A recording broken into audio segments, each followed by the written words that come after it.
ലാലേട്ടനെ നായകനാക്കി പൃഥ്വിരാജ് സുകുമാരൻ സംവിധാനം ചെയ്ത സിനിമയാണല്ലോ എൽ ടു എമ്പുരാൻ. സിനിമയുടെ നേട്ടങ്ങളെക്കുറിച്ചുള്ള ഒരു വീഡിയോ ആണ് ഇത്. ഈ വർഷം ഏറ്റവും കൂടുതൽ കളക്ഷൻ കിട്ടിയ സിനിമയാണല്ലോ ആസിഫ് അലി നായകനായി എത്തിയ രേഖാചിത്രം എന്ന മൂവി.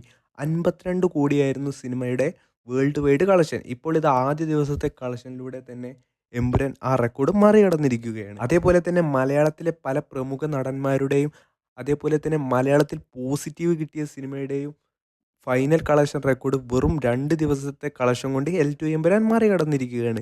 'കുറിപ്പ്' എന്ന സിനിമയാണല്ലോ ദുൽഖർ സൽമാൻ്റെ കരിയറിൽ കേരള മൂവിയായിട്ട് ഏറ്റവും കൂടുതൽ കളക്ഷൻ കിട്ടിയ മൂവി. 81 കോടിയായിരുന്നു 'കുറിപ്പിൻ്റെ' ഫൈനൽ വേൾഡ് വൈഡ് കളക്ഷൻ. ആ റെക്കോർഡ് ഇപ്പോൾ ഇതാ എൽ ടു എമ്പുരാൻ മറികടന്നിരിക്കുകയാണ്. അതേപോലെ തന്നെ മമ്മൂട്ടിയുടെ വലിയ വിജയമായ 'കണ്ണൂർ സ്ക്വാഡ്' എന്ന സിനിമയുടെ 82 കോടി എന്ന കളക്ഷനും എൽ ടു എമ്പുരാൻ മറികടന്നിരിക്കുകയാണ്.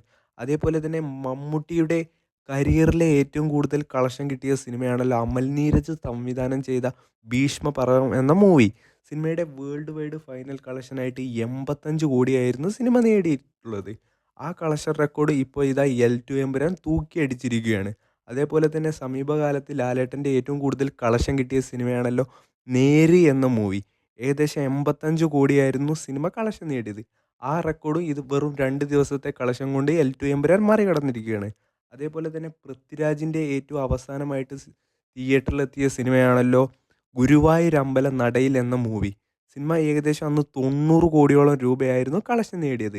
ആ റെക്കോർഡ് ഇപ്പോൾ ഇതാ എൽ ടു എമ്പുരാൻ മറികടന്നിരിക്കുകയാണ്. അതേപോലെ തന്നെ സങ്കടകരമായിട്ടുള്ള ഒരു വാർത്തയാണ് ഇപ്പോൾ സിനിമയെക്കുറിച്ച് വന്നിരിക്കുന്നത്.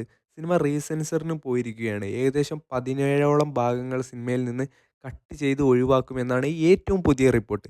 3 മണിക്കൂറോളം ഡ്യൂറേഷനുള്ള സിനിമയുടെ പുതിയ വെർഷൻ ഈ വരുന്ന ബുധനാഴ്ചയോടെ ആയിരിക്കും സിനിമയുടെ റീസെൻസർ ചെയ്ത വെർഷൻ തിയേറ്ററിലേക്ക് എത്തുക. ഏകദേശം 10-12 മിനിറ്റിൻ്റെ മുകളിലേക്ക് സിനിമയുടെ കട്ട് വരുമെന്നാണ് ഏറ്റവും പുതിയ റിപ്പോർട്ട്. എല്ലാ കൂട്ടുകാരും ഈ ചാനൽ ഒന്ന് സബ്സ്ക്രൈബ് ചെയ്യേണ്ടതാണ്.